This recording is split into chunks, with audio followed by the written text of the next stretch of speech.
We return now to the U.S. and European expulsion of Russian diplomats. Nick Schifrin has more on the Trump administration's decision.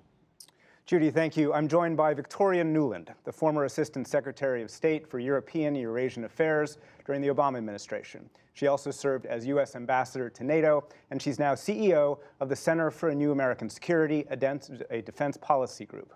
And Paul Saunders, who worked in the State Department during the George W. Bush administration, focusing on Russia, Ukraine, and former Soviet states. He's now Executive Director of the Center for the National Interest, a Washington think tank, and welcome to you both. Thank you. Paul Saunders, let me start with you.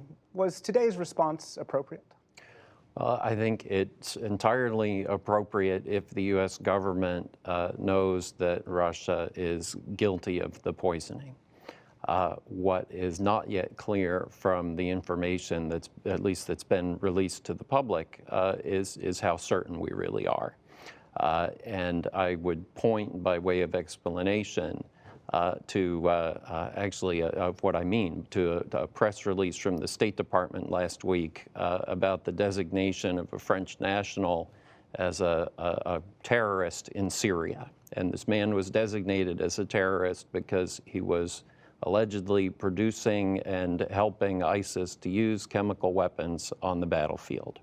We were told for 7 years that every time chemical weapons were used in Syria, that was done by the Assad regime because no one else had a capability to use chemical weapons.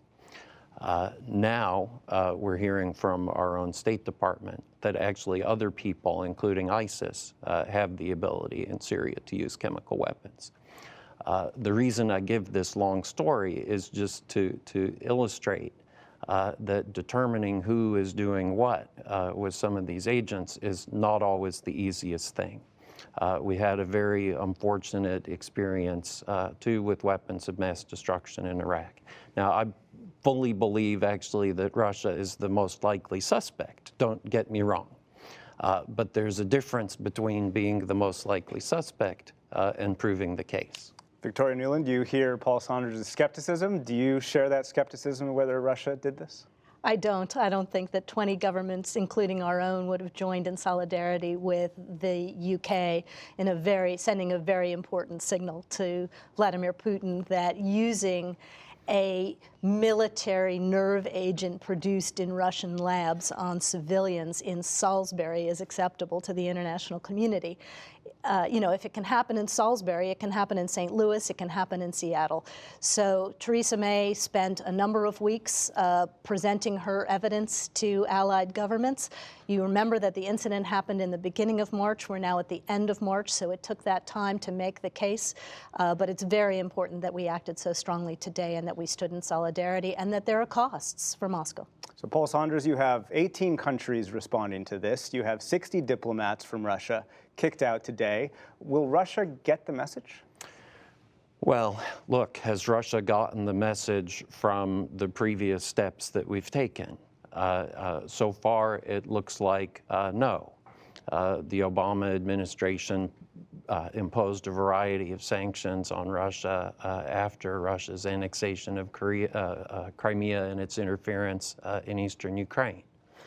The Trump administration, the Congress, there have been a variety of additional measures. Russia doesn't really seem to be getting the message. Then there's a question of, is that something unique related to Russia that prevents them from getting the message? Or do we need to think ourselves a little bit more about our policies, about the message that we're trying to send? How clear is it?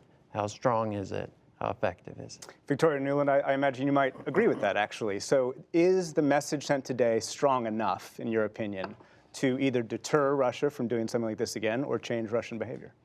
Well, kicking out 60 members of the Russian official staff in the United States and closing another of their consulates, effectively meaning that they have no diplomatic presence on the U.S. West Coast, is not a small thing. But I don't disagree with Paul that it's relatively easy to reconstitute the intelligence presence in the United States in other ways or when they replace these folks. If you really want to get President Putin's attention, as we ultimately did during the Ukraine crisis when it looked like he was going to drive all the way to Kiev. You have to hit him where it hurts, which is in his pocketbook. You have to hit him with economic sanctions. You have to make it much harder for Russia to get credit, float bonds, this kind of thing in the United States or in Europe. So I'm glad now that we have a concerted, coordinated policy with some of our key allies on Russia. This is the first time I think the Trump administration has been able to coordinate with allies. Now we need to continue the pressure across the board on all of the things of concern, including Russian continued manipulation of democratic processes, our own 2018 elections in 2020. Paul Saunders, what happens if the U.S. Hits Russia, so to speak, where it hurts and goes after some of Putin's lieutenants and some of the money in the West? Well, we've tried to do some of that already. It hasn't really made too much of a difference. What I think we're really doing in this situation actually is preventing people in Russia who want to see more reform, and there certainly are people in Russia who want to see more reform. We're preventing them from playing any meaningful role in the process.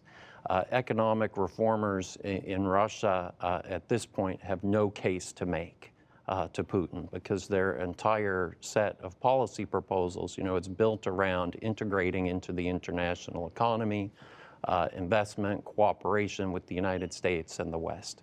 They've got nothing. Victoria Nuland, I'll give you the last word. We've heard from the administration today making a relatively strong stance, but we haven't heard from the president. Yeah. Is the president the wild card, and how much of this can be effective without the president coming out and saying some of the same things the administration is saying?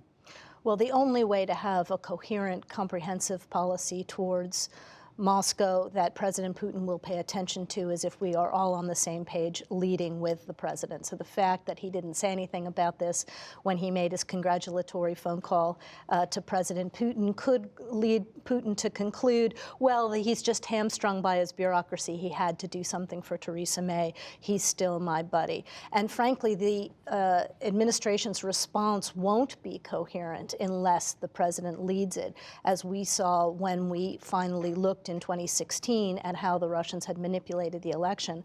We didn't fully comprehend what had happened until President Obama ordered a whole of government look. So we need a unified, liberal, free world response to this kind of aggressive behavior, and the United States needs to lead it, and the U.S. president needs to lead that. Paul Saunders, Victoria Nuland, thank you very much. Thank you. Thank you.